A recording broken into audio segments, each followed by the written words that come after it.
No vídeo de hoje eu vou resolver um problema relacionado com função, né? Esse daqui é um problema prático, né? Então a gente vai pedir algumas coisas, como por exemplo o domínio da função. Então vamos lá para o problema. Durante um programa nacional de imunização da população contra uma forma virulenta de gripe, representantes do Ministério da Saúde constataram que o custo de vacinação de X% da população era de aproximadamente 150x dividido por 200 menos x milhões de reais.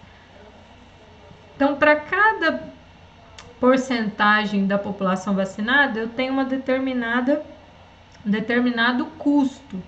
E esse custo é dado por essa funçãozinha aqui, ó, que ele deu, tá? Então, só para facilitar, vamos chamar essa função aqui de f de x. Então, é dada por essa função. A primeira pergunta, qual é o domínio da função f de x? Lembrem-se, o domínio, então respondendo o item A, o domínio são todos aqueles pontos onde eu posso calcular a função, que faz sentido eu calcular a função. Lembrando que aqui a gente está mexendo com os números reais, não pode pensar só em números inteiros, tá bom? Então, vamos olhar a expressão da minha função. A minha função é f de x igual a 150x, é a mesma coisa que 150 vezes x, dividido por 200 menos x.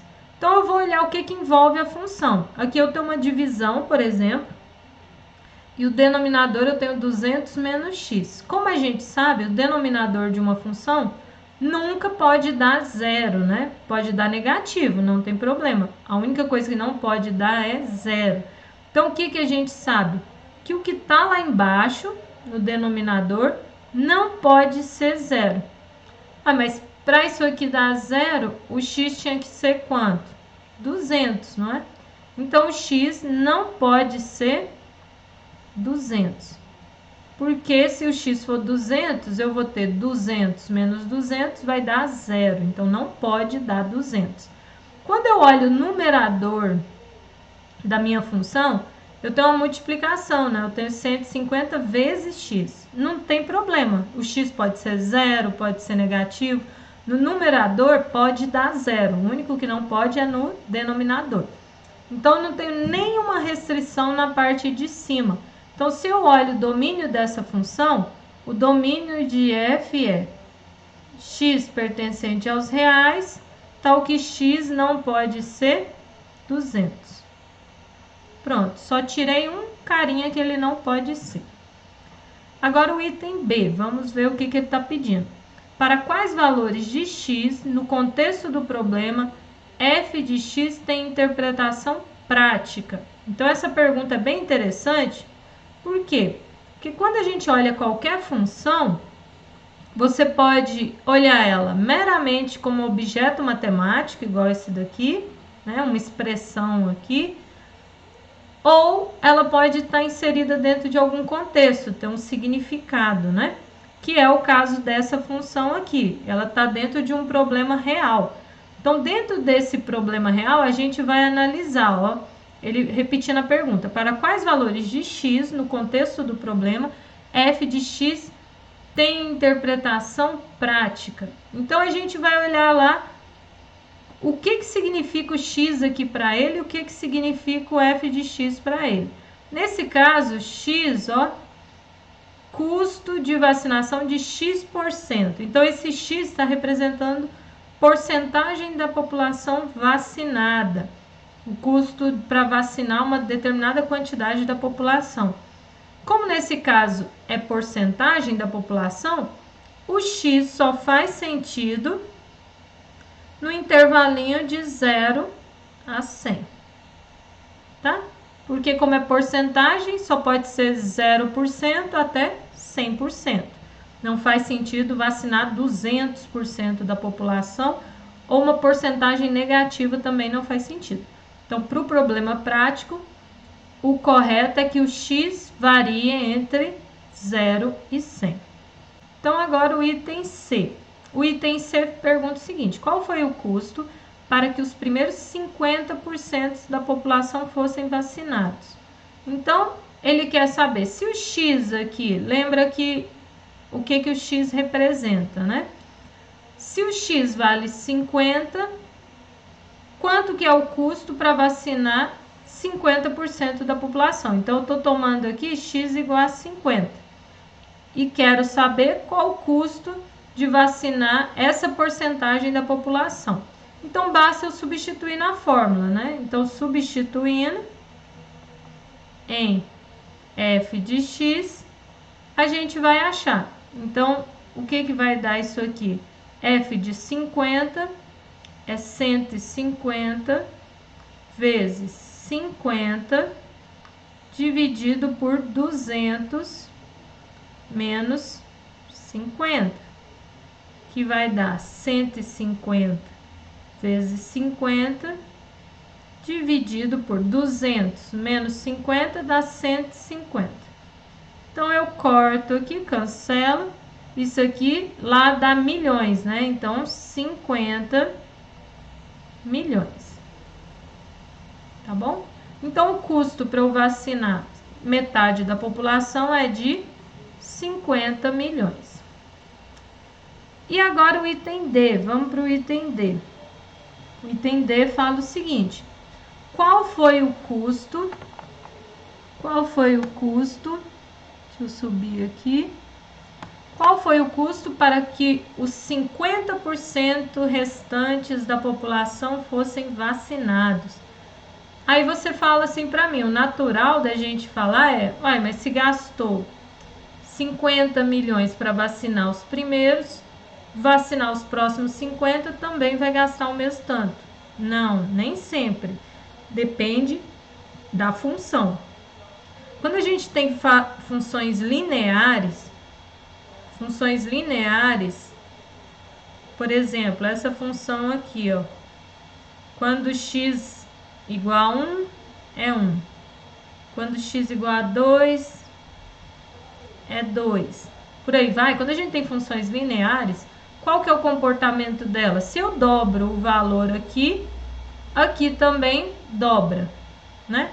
Outro exemplo, se eu tivesse uma função, quando x igual a 1, aqui fazendo uma função linear, aqui seria 2. Quando x igual a 2, aqui seria 4.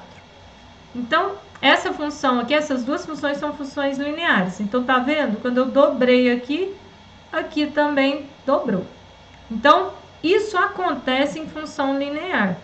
Só que em funções que não são lineares, aquela função lá de cima não é linear, aí isso aqui não acontece. Então tem que tomar cuidado, que tem hora que a gente raciocina muito de forma linear. A gente tem dificuldade para raciocinar quando algo não é linear.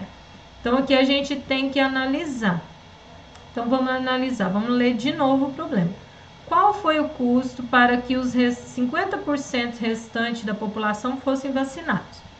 Então, vocês concordam que se eu vacinar os 50% restantes, eu tinha vacinado 50%. Se eu vacinar, eu vou vacinar 100% da população. Então, para saber quanto que é para vacinar os 50% restantes, basta eu fazer isso aqui, ó. Qual que é o custo de vacinar todo mundo, que é 100%, menos o custo de vacinar os primeiros 50%. Então, é como se fosse, para descobrir essa D aqui, eu preciso fazer esse cálculo. Eu faço qual foi o custo para vacinar todo mundo e tiro quanto que foi o custo, que é o que eu já calculei aqui, né? Esse é o custo para vacinar a primeira metade, né? Os 50%. E assim eu vou descobrir qual foi o custo para vacinar o resto que sobrou, tá bom? Então, basta eu fazer essa continha aqui. Então, fazendo f de 100 vai dar o quê? F de 100 vai dar 150 vezes 100, né? Dividido por 200 menos 100. Fazendo esse cálculo aqui, a gente tem o quê? Que o f de 100 é... Vou deixar o 150 aqui vezes 100 aqui por enquanto, que talvez dá para cortar alguém. 200 menos 100 dá 100. Então, eu corto esse com esse. Vai dar o quê? 150 milhões. Então, agora, para responder a f, basta eu fazer mesmo o f de 100 menos o f de 50.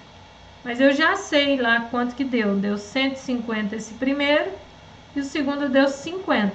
Então, eu gastei 100 milhões para o restante. Bom, agora vamos resolver o item E. Qual a porcentagem vacinada da população quando forem gastos 37,5 milhões de reais? Nesse caso, ele quer o contrário, né? Ele deu o valor gasto e quer saber a porcentagem. Então, a sua função é f de x igual a 150x dividido por 200 menos x. Nesse caso, ele deu quem é o f de x e quer saber o x que é relacionado com ele. Então, aqui você vai colocar 37,5 e o que você quer descobrir é o x. Então, você vai montar aqui sua continha. Então, para resolver isso, o 200 menos x está dividindo, eu posso passar ele para o outro lado multiplicando. Então, vai ficar 37,5 vezes 200 menos x, que é igual a 150x. Então, posso distribuir esse cara aqui. 37,5 vezes 200 vai dar 7.500. Menos 37,5x igual a 150x. Agora, aqui tem x e do lado de cá também. Vou passar tudo para o lado direito aqui. Vai ficar 7.500 igual 37,5 mais 150x. Ele está subtraindo, ó. Então, ele vai para lá somando. Então, ele vai somar com aquele valor. Vai dar 187,5x. E agora vai ficar como? Agora a gente pode passar esse 187,5 dividindo. A gente pode passar esse cara para cá dividindo. Então, a gente vai chegar aqui no resultado. X é exatamente 40. Dá redondinho. A gente tem que x é igual a 40. Então, quer dizer que quando ele gastar 37,5, 40% da população vai ter se vacinado. Bom, agora vamos para o item F, o último item. Vamos falar sobre o gráfico da função, né? Então, olha só. Esse tipo de função não é uma função muito conhecida por vocês. Ela não é uma função linear, ela não é uma função quadrática. Por quê? Porque nesse caso aqui eu tenho 150x dividido por 200 menos x. Então, não é nenhuma dessas funções que vocês têm conhecimento. Para fazer o gráfico certinho dessa função, a gente precisa de cálculo 1. Com a ferramenta do cálculo 1, a gente consegue aproximar, ter ideia do gráfico de quase todo tipo de função, porque a gente faz algumas análises através de derivadas, tá bom? Mas aqui vamos só observar alguns pontos específicos, só para a gente ter uma noçãozinha de como seria o gráfico dela. Mas é só para ajudar vocês e já introduzindo aí o que vocês vão ver no futuro. Então, primeira coisa, a gente tem que essa função tem o domínio todos os reais menos o 200. O que isso significa? Se eu fizer aqui um plano cartesiano aqui, onde aqui é o x, aqui é o f de x, o y, né? Essa função nunca vai poder cortar essa retinha pontilhada aqui no 200. Por que não pode cortar? Porque se ela cortasse, significaria que ela tem algum valor quando o x é 200. Mas o 200 nem entra no domínio. Então, quando acontece isso, gente, o nosso gráfico da função não é igual lá à função do segundo grau, que ele é todo contínuo, ou então uma reta contínua. Não. Normalmente, quando acontece isso, às vezes o gráfico fica com mais de um pedaço. Ele pode ter um pedaço de um lado, ter um pedaço do outro, de uma determinada reta, tá? Normalmente, quando você tem uma reta que você não pode cruzar, às vezes acontece isso. Às vezes não, ele tem só um dos lados, tá? Mas normalmente acontece isso quando você tem uma reta onde ele não pode cruzar. Então, beleza. O que eu sei também? Que, por exemplo, se x é 0, o f de x é quanto? F de 0. Eu substituo 0 no lugar do x. Então, fica 150 vezes 0, que dá 0. 200 menos 0, 200. 0 por 200, 0. Todo 0 dividido por qualquer número é 0. Isso significa que a origem aqui do meu plano, o gráfico contém. Aí agora eu posso fazer outras análises. Por exemplo, eu sei que ele não cruza o 200, mas e perto do 200? O que acontece? O que vai acontecer é o seguinte: essa função vai ter um comportamento do lado esquerdo do 200 e outro comportamento do lado direito. Por que eu falo isso? Porque é o seguinte, tem uma regrinha, uma observação bem interessante sobre os números que estão entre 0 e 1, que também vale para os números que estão entre 0 e menos 1. Quando a gente, em geral, divide um número por outro, a ideia é que ele fique menor, né? Porque você está dividindo. Só porque quando você pega divisão, que o denominador está em um desses dois intervalinhos aqui, é curioso porque acontece o contrário disso. Ao invés do número diminuir, ele aumenta. Vamos dar um exemplo aqui para vocês entenderem. Por exemplo, suponha que eu tenho o número 5 e divida pelo número 0,1. 0,1 está por aqui, né? Está perto do zero do lado direito. Só porque o que é 0,1? 0,1 é a mesma coisa que 1 dividido por 10. Então, isso aqui é a mesma coisa que 5 dividido por 1 dividido por 10. Como que eu resolvo isso? Conservo o primeiro, multiplico pelo inverso do segundo. Então, isso aqui vai dar 50. Olha que interessante, eu tinha o número 5, dividi por 0,1 e aumentou o número, deu 50. Agora, suponha que eu vou chegar mais pertinho ainda do zero. Esse número aqui, ó, se eu pego 5 e divido por 0,0001, ele é um número bem menor do que esse daqui, não é? Ele é menor, ele tem mais zeros na casa, ele é menor. Então, o que vai acontecer quando eu fizer essa divisão por um número que está mais perto ainda do zero? Aí, de novo, 0,0001 é a mesma coisa que 1 dividido por 1,0000. 1 dividido por 10.000. Tá bom? Então, o que vai acontecer nesse caso aqui? Conserva primeiro, multiplico pelo segundo. Pelo inverso do segundo. Aqui é 1, mas não resolve nada. Então, isso aqui vai dar 50.000. Então, olha que coisa interessante. Quanto mais perto eu estou chegando do zero, quando eu faço essa divisão, o número sempre fica maior.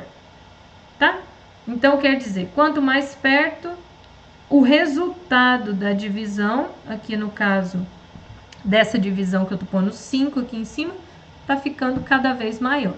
Então, olha só que interessante que vai acontecer aqui no nosso caso. Vou apagar essa parte aqui, que isso aqui foi só um rascunho. Vou apagar isso aqui. Então, agora, olha só o que vai acontecer quando a gente estiver no 200. Então, de novo, vamos voltar aqui. Tenho 200. Vamos analisar o que acontece do lado direito e esquerdo dele. Então, se eu pego um cara aqui do lado direito dele, por exemplo, 200,1. Quando eu substituo lá, olho só o denominador, tomo x igual a 200,1. Quando eu olho só o denominador, fica 200 menos 200,1. Isso aqui dá 0,1.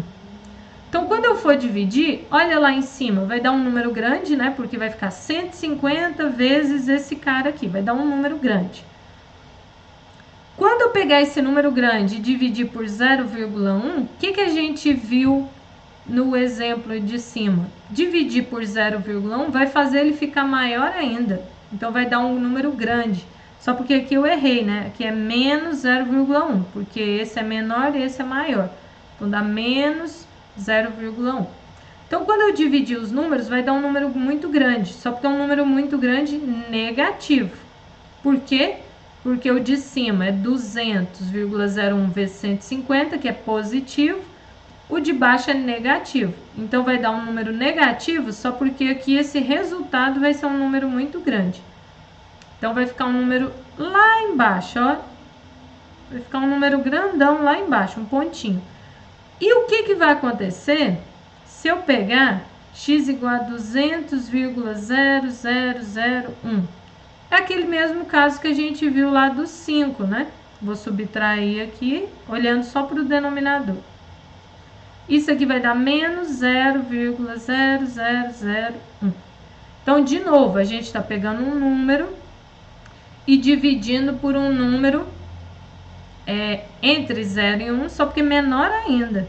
Então, o que vai acontecer? Vai ficar grande e negativo. Então, vai cada vez descer mais aqui, ó. Então, quer dizer, isso significa que quando eu chego perto de 200, a minha curva faz isso aqui, ó.